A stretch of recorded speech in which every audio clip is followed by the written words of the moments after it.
शं वरुणः शन्नो भवत्वर्यमा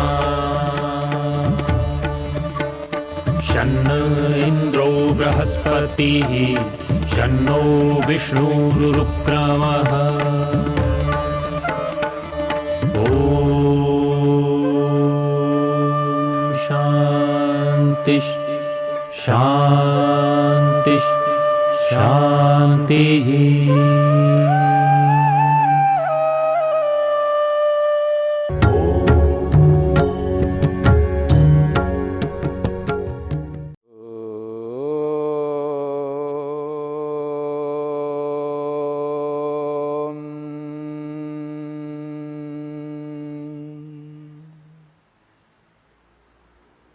सति मूले तद विपाको जात्यायुर्भोगाः। साधन पाद के इस 13वें सूत्र को लेकर के हम विचार कर रहे हैं। यस्तु असौ एक भविकः कर्माशयः। यह जो एक जन्म को देने वाला कर्माशय है, अनेक कर्म मिलकर के जो एक जन्म को देने वाला कर्माशय है, वह कर्माशय 2 प्रकार का है। इस बात को लेकर के महर्षि वेदव्यास प्रस्तुत करते हैं। नियत विपाकश्च अनियत विपाकश्च। ये जो कर्माशय है, ये कर्माशय नियत विपाक वाला है, निश्चित फल वाला है। अनियत विपाकश्च अनिश्चित फल वाला है। और एक भविक कर्माशय जो है, ये अदृष्ट जन्म वेदनीय होता है। एक दृष्ट जन्म वेदनीय और एक अदृष्ट जन्म वेदनीय।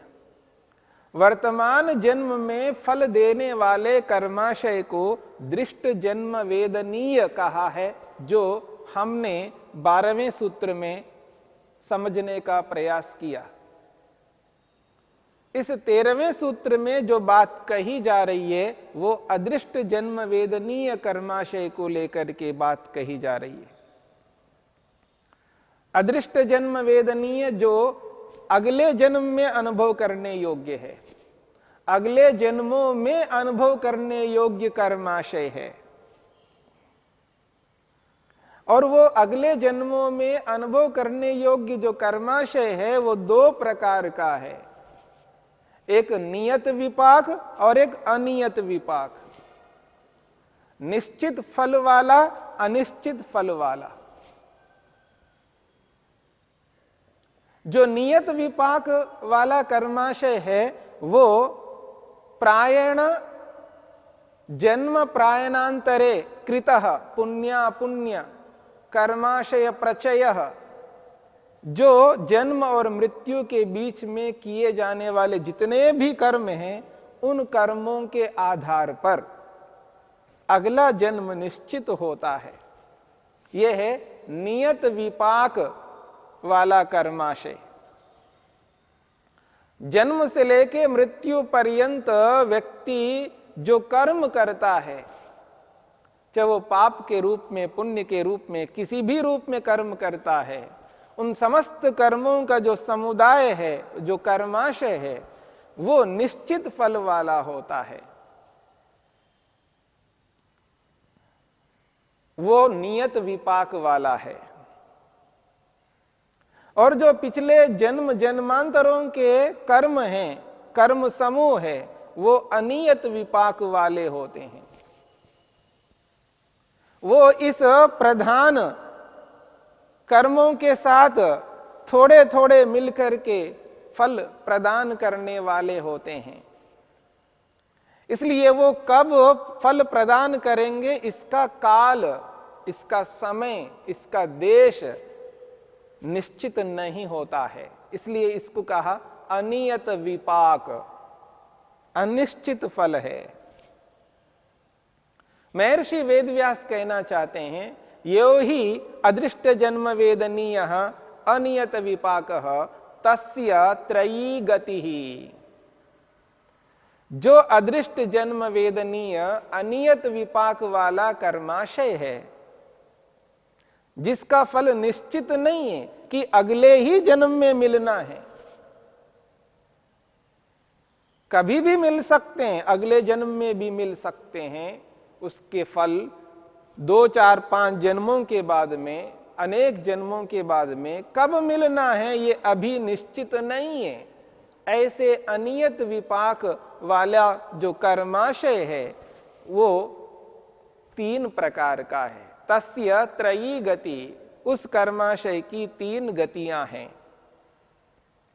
एक गति बताइए, कृतस्य अविपक्वस्य विनाशः। दूसरी गति बताइए, प्रधान कर्मणि अवापगमनम वा। प्रधान कर्मणि अवापगमनम। तीसरी गति बताइए, नियत विपाक प्रधान कर्मण अभिभूतस्य चिरम अवस्थानम इति। ये 3 प्रकार की गतियां बताई। पहली गति है कृतस्य अविपक्वस्य विनाशः। जो कर्म किए हैं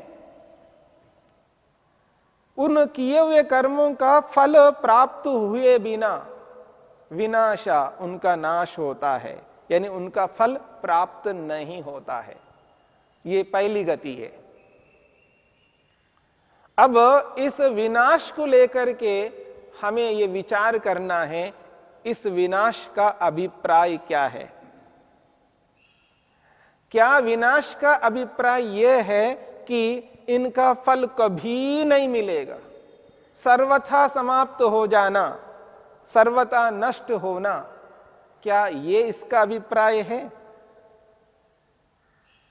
यदि यही अभिप्राय है तो इस बात को समझने का प्रयत्न करना कि यहां पर विनाश का अर्थ सर्वथा विनाश होना नहीं है। ये जो विनाश शब्द में धातु है, इस धातु का जो अर्थ है वो ये कहता है नश अदर्शने। नश अदर्शने, यहां अदर्शन को विनाश कहा है, यानी इसके फल अब दिखाई नहीं देंगे, इनका फल अब प्राप्त नहीं होने वाले हैं, इनका फल नहीं मिलेगा। कब तक पता नहीं, बहुत समय के बाद, बहुत समय तक उसकी जो अवधि है बहुत लंबी है। जो व्यक्ति मुक्ति में जाता है वो किस कारण से जाता है, इस बात को समझने का प्रयत्न करना। मुक्ति में वही व्यक्ति जाता है जिसने क्लेशों को समाप्त करता है, क्लेशों को नष्ट करता है। अविद्या, अस्मिता, राग, द्वेष और अभिनिवेश, इन 5 क्लेशों को जो व्यक्ति जले हुए भुने हुए चने के समान बना देता है, दग्ध बीज भाव की स्थिति को उत्पन्न कर लेता है। ऐसे व्यक्ति के जो कर्म होते हैं, जिनका फल प्राप्त नहीं हुआ, वो फल प्रदान नहीं करेंगे। इसलिए महर्षि वेदव्यास ने स्पष्ट किया है, क्लेशाभावात् विपाकस्य अभावः। क्लेशों के अभाव होने से उनका विपाक नहीं होता है, उनका फल प्राप्त नहीं होता है। और यहां ये जो सूत्र है, सती मूले तद विपाको जात्यायुर्भोगः, सती मूले कहा, मूल के होने पर तद विपाक का, उनका विपाक, उनका फल प्राप्त होता है। और इससे अर्थापत्ति यह निकलती है कि यदि क्लेश नहीं है तो उन कर्मों का फल प्राप्त नहीं होता है। और फलों का प्राप्त न होना ये एक विशेष परिस्थिति के लिए है। फलों का प्राप्त ना होना एक विशेष परिस्थिति के लिए है। विशेष परिस्थिति यह है जो व्यक्ति क्लेशों को समाप्त करके मुक्त हो जाता है, मुक्ति में चला जाता है, मोक्ष को प्राप्त करता है, उसके इन कर्मों का फल नहीं मिलेगा। यही विनाश का अभिप्राय है। और जो आत्मा मुक्ति में जाता है तो वह आत्मा लौट करके आएगा। जो जाता है वो आएगा, हां, आने की जो अवधि है वो बहुत लंबी है। यदि कोई यह समझता हो, ये मानता हो, यह स्वीकार करता हो, जो मुक्ति में गया है, जो मुक्त हो गया है, वो फिर लौट करके नहीं आएगा, ऐसी जिसकी मान्यता हो वो अनर्थकारी मान्यता है, वो अनिष्टकारी है। ऐसा कभी संभव नहीं होगा। यदि ऐसा होने लगेगा तो बहुत सारे सिद्धांत अनर्थ हो जाएंगे। क्योंकि जो व्यक्ति सीमित कर्म करता है उसका फल असीमित कभी नहीं मिल सकता। ये ईश्वर का न्याय है।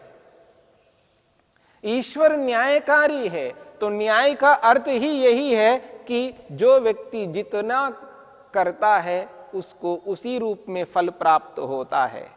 जितने कर्म किए हैं उतने कर्मों का ही फल मिलेगा, और कर्म किया है सीमित तो उसका असीम फल कभी नहीं मिल सकता।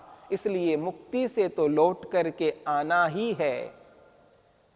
इसलिए ऋषि स्वीकार करते हैं मुक्ति से लौट करके आत्मा आता है। हां, वो जैसे 2-4 जन्मों के बाद आता है ऐसा नहीं, या वो एक सृष्टि के बाद में आता है ऐसा नहीं, उसके लिए अनेक सृष्टि चाहिए।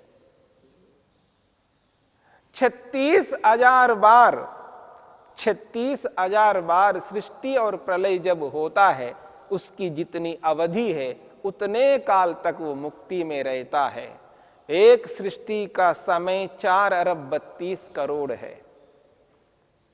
एक सृष्टि का काल 4 अरब 32 करोड़ है, और 4 अरब 32 करोड़ प्रलय का समय है।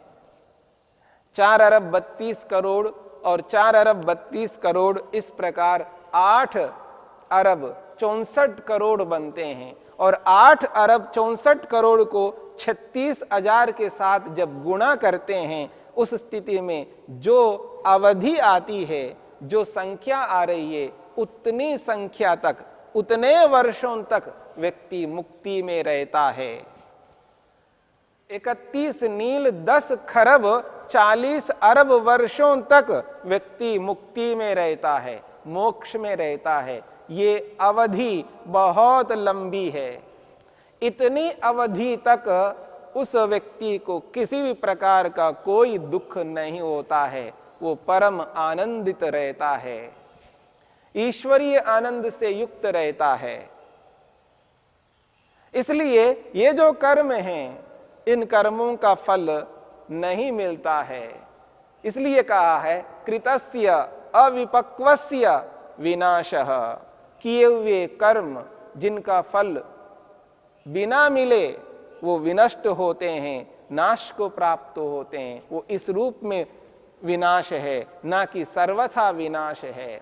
क्योंकि जब मुक्ति से लौट करके आएगा, जन्म मिलता है कर्मों के आधार पर, और ईश्वर न्यायकारी है, बिना कर्म के जन्म नहीं दे सकता। इसलिए वो मुक्ति में जाने से पहले उसने जो कर्म किए हैं, निष्काम कर्मों से पहले जो सकाम कर्म किए हैं, पाप और पुण्य, उन्हीं के आधार पर उसको मुक्ति से लौट करके आने पर उसको जन्म मिलता है। इतनी लंबी अवधि के लिए उसके लिए कहा जा रहा है कृतस्य अविपक्वस्य विनाशः। इसका यही अर्थ है। इस बात को समझने का प्रयत्न करना है। दूसरी गति बताई है प्रधान कर्मणि अवापगमनम, और तीसरी गति बताई है नियत विपाक प्रधान कर्मणा अभिभूतस्य चिरम अवस्थानम। अब ये जो पहली गति बताई है,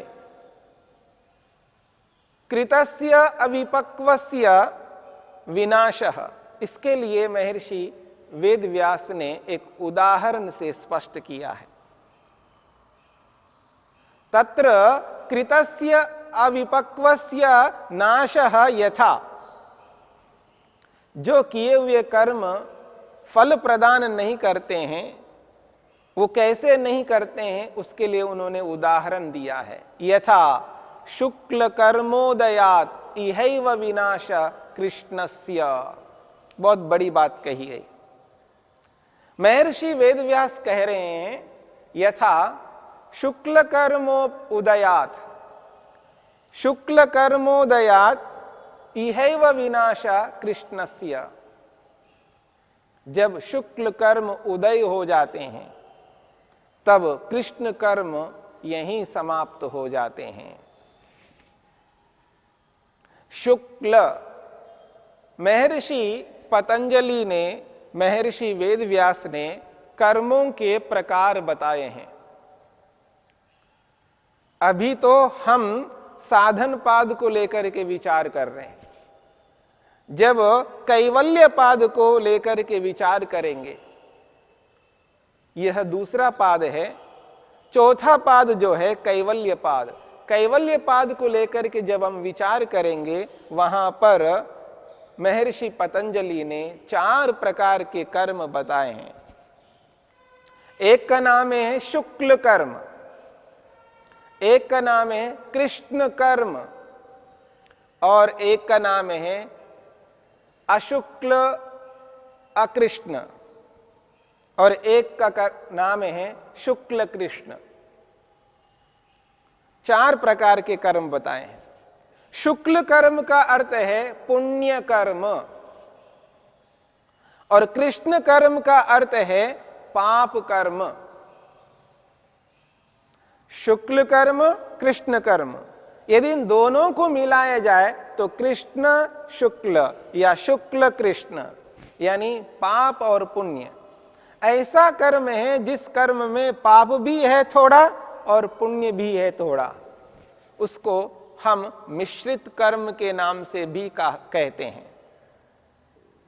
शुक्ल कर्म, कृष्ण कर्म दोनों उसमें रहते हैं। एक कर्म में 2 विभाग हैं, थोड़ा सा अंश पाप का है, थोड़ा सा अंश पुण्य का है, दोनों मिलकर के उसको शुक्ल कृष्ण कहा है, यानी मिश्रित कर्म। और चौथा कर्म है अशुक्ल अकृष्ण। शुक्ल कहते हैं पुण्य और अशुक्ल पुण्य नहीं है, और कृष्ण कहते हैं पाप को और अकृष्ण कहते हैं पाप नहीं है। न पुण्य है और न पाप है, इन दोनों से अलग है, उसको कहते हैं निष्काम कर्म। ये 4 प्रकार के कर्म हैं।